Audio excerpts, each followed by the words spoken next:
C'est officiel, Léa Salamé succédera à Anne-Sophie Lapix à la présentation du journal télévisé de 20h sur France 2 dès la rentrée.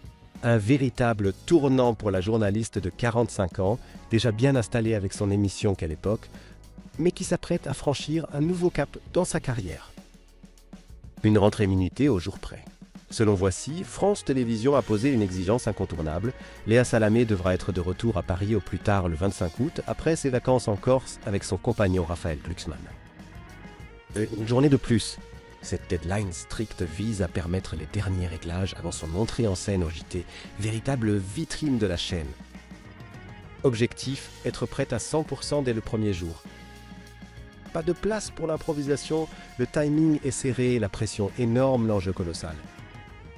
Un salaire révélateur, mais pas si mirobolant.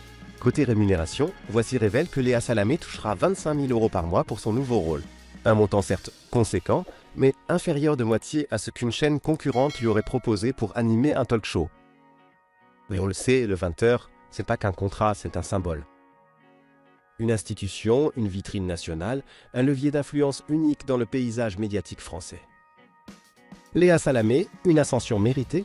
Depuis ses débuts, Léa Salamé s'est imposée par son ton incisif, ses interviews sans concession et son professionnalisme. Passée par France Inter, On n'est pas couché, Élysée 2022 ou encore Quelle époque, elle cumule les succès et devient l'un des visages les plus respectés de l'info en France. Mais cette nomination aux 20h marque un changement de statut, celui de représentante principale de l'information télévisée à une heure où tout le pays regarde.